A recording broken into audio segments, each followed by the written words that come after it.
Hello, everyone. My name is Omar Awan. I'm the Associate Vice Chair and the Associate PD of the Radiology Residency at the University of Maryland. I'm super excited and thrilled to talk to you about this topic. This is about communicating with residency programs after the interview from a PD perspective. And I think this is very relevant because A, you guys have asked me to do this, and B, we're winding down towards middle to end of interview season. A lot of you want to communicate with your programs in some respective ways. So this is just a very informal review of tips of how to approach programs and what to say when you're approaching programs and communicating with them after the interview process. So really what I want to talk about are three different entities. One is the thank you letter. The other is this notion of second look invites and the letter of intent. I think these are the three main ways medical students who are residency aspirants communicate with programs after their residency interviews. And starting with a thank you letter. Thank you letter is something that most people do. Not everyone does it, but most people do them. And it's a way just to thank a program for interviewing them, right? And for interviewing you. And usually you write it to each of the people that actually interviewed you. It should be very clear and concise. One or two paragraphs at the max, and it should be personal. It should personalize your experience. So it should highlight some of the great things that you talked about with your interviewer, so that A, they remember you, and B, it gives you an opportunity to kind of refresh how your experience went with the interviewer.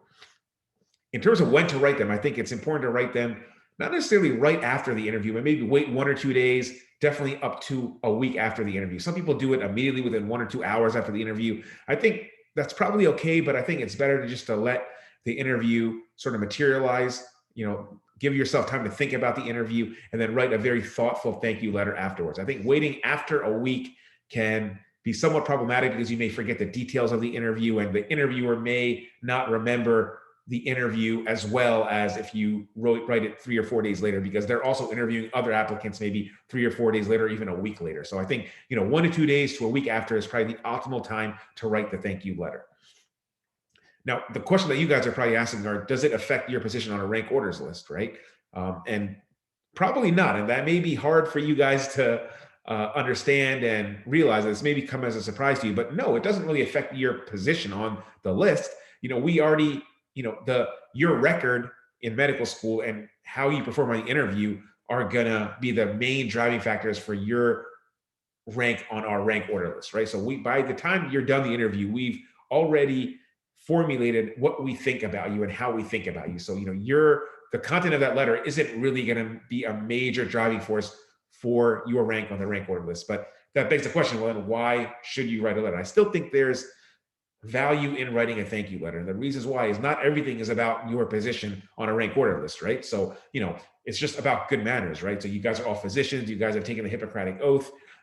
It's just nice manners to thank someone for, offering you an interview. The program didn't have to offer you an interview. There's tons and hundreds of applicants they can pick from. So it demonstrates good manners. It also establishes rapport with maybe your future family, right? You're going to be matching into one of these programs. It's nice to start on a good footing by thanking them and writing a nice thank you letter. And it obviously leaves a good taste in their mouth and your mouth after the interview if you go ahead and do this thank you letter. So I think it's a nice way to do it, and I think it's important to do it. Obviously, if a program tells you that they're not accepting thank you letters, and actually one of the programs that I interviewed at said, please don't send thank you letters, then don't send it. You have to listen to them and respect them. It's not a code for anything. If they say no thank you letters, it means no thank you letters. But, the vast majority of programs will stay silent about this. And I think everyone, we appreciate thank you letters. We may not respond to all of them, but we certainly appreciate them. And this is just a tip that I think, the vast majority of thank you letters happen via email, right? And that's completely appropriate and totally fine. This is a digital world, and that's awesome. But I found that, very rarely every interview season, 1 or 2 people send me a personalized thank you letter, via email, handwritten. I think those are very memorable. And I remember them still to this day. Like, I may not remember the hundreds of thank you letters I received last year, but I do remember the one person that wrote me a thank you letter that was mailed to the department and it was handwritten, right? So I think that's a pro tip. I think that's a nice thing to do. I mean, that doesn't mean you should do it. And that probably also is not going to affect your order on the rank order list, but it is memorable, and maybe subconsciously it may affect an interviewer's perception of you. Maybe, I don't know, but I think it's a nice gesture for sure. let's talk about the second look invites. And this is something that there's a lot of questions about. And now that we're in the virtual environment, this doesn't really happen, right? Because we're not even interviewing you in person anymore. But before, what used to happen was, some programs would either invite you to come take a second look at the program, or you could request taking a second look at the program. And this was a great opportunity to learn more about a program. So especially if you were weighing between two different programs as your number one, you could go visit those programs to tease out which one you really liked. You could meet with faculty. You could get questions answered, lingering questions from the interview. You can meet residents and faculty in an intimate way, get to know them. It was a great opportunity. In fact, I actually did a second look at one of the programs that I was considering. So it was a very powerful tool. And unfortunately, in the virtual environment, these aren't really happening anymore, but this used to happen. And you may request and you may want to do a second look, but unfortunately, the ACGME, the AMC are discouraging visiting departments. So just, I'm a huge fan of the virtual interviews. I think it's more equitable, and I think it's great for applicants. They're saving a lot of money. But, the lack of second looks, I think, I'm not a fan of that. I wish we could have people come visit us. I think it can help a lot of people. But unfortunately, that's not possible.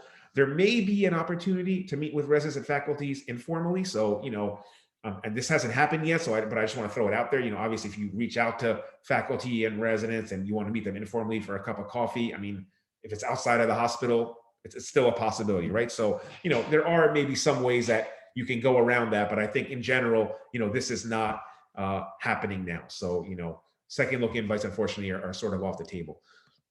And obviously, if you were to meet with faculty, I, for example, have met with residents, at different meetings, different national meetings, that's acceptable, right? It's outside of the institution. And will this affect your position on a program's rank order list?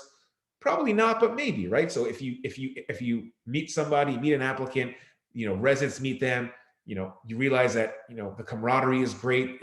You get along with them very well. You see them and there's just such a dynamic interaction between them. Maybe you'll realize that, wow, this person would be a great fit into our residency program. So it can potentially help and it can potentially affect your order on the rank order list. But, in most cases it doesn't, but in some cases it may. So that's all I'll say about the second look invites, which, unfortunately are not happening during the virtual environment. Now, the letter of interest, this is when you tell a program, you communicate to a program that they are your number one choice. This is the best opportunity to really increase your rank on a rank order list.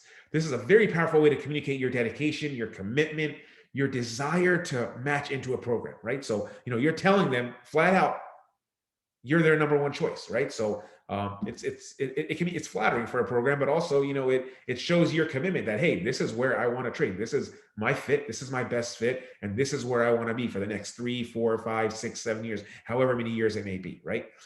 And this is the most powerful tool of the 3 entities that I'm talking about right today, to increase your chance to match into a program, this letter of intent, if done appropriately. The one thing I will say is that it's important to be honest. When you tell a program that they're your number one, they should be your number one, right? So you shouldn't be telling one program or multiple programs that you're their number one or they're your number one. It should just be one program, right? So you want to be honest. It's common sense, right? Word gets around, right? Word gets around. You don't want to be blacklisted or blackpearl from other programs. It's just common courtesy to only tell one program that. And when should you do this? You should do this at the end of interview season, right? After you've gone through all of your interviews, whether that's 10 interviews, 15 interviews, 20 interviews, however many there are. You have to go through all of your interviews to make that decision, because if you do it too early, it could be premature, right? Like if you do it after your 8th out of 15 interview, that doesn't make sense because you're still going on 7 other interviews and your number one could change, right? Like you may think that your 8th interview is your number one, but then you go on your 14th and that becomes your number one choice, right? So your number one can change. It can change actually to the very end, right? I remember, scrambling and thinking between my number one and number two, until I certified my rank order list. So it can be a constant, tug of battle, figuring out what your number one is. But if you're sure, you can tell them after all of your interviews are done. And that really shows programs that you've taken the time to think and weigh out all your options, right? If you do it at the end of January, beginning of February, that really shows programs that, hey, this person has considered multiple programs, they've thought about it, and now they're ready to make the commitment. So I think that is the best time to do it. And just like your letter of interest, your letter of intent should also be clear, concise, maybe in 1 or 2 paragraphs, and explain your why. Why that program is your number one choice and not the other 14 programs. So that may be, demonstrating that, the culture of their program aligns with your vision of a residency program, or you may have a significant other in that city that's making that place your number one.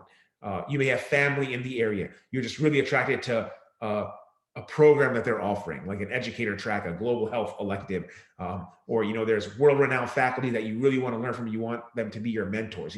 Whatever it is, you want to articulate that and explain why they are your number one choice, and you'd be honored and thrilled to be a part of their residency program. And make it very brief and just make it clear. And that's all you really need to do. And residencies will take note of that for sure. Now, what about, I get this question all the time, what about ranking programs? I plan to rank you highly. I plan to rank you highly, sending them a letter. They're not your number one, but I plan to rank you highly. Is that something that you should do? Is this helpful for you or for programs? Is this going to affect your order on a rank order list? No, it's not. And that may be hard for people to hear, but it's not. We know as PDs that I plan to rank you highly does not mean number one, right? It could be number 2. It could be number 7, right? If you're interviewing at 20 programs, number 7 is still high on your list, right? But it's nowhere near number 1, right? So we don't know that. And, if it's, I don't think there's that much benefit to saying this or writing this in a letter, right? Because we know that this doesn't mean number 1. So, I would just refrain from doing this. Save yourself some time, save yourself some brain cells. There's no need to do this. It's not going to change our opinion of you, how you performed again on the interview day, and your record in medical school. The things that people said about you, about your letters of recommendation, those are the things that are going to drive us on our rank order list, and that's going to influence where you're being placed on the rank order list. So I hope that was helpful. Please share this with those who may find this helpful. Thank you so much. And if there are other things that you would like me to discuss, I'm happy to do that. Thank you so much. I'm wishing all of you guys best of luck with the match. I know you guys will match at all your best top programs. Thank you so much.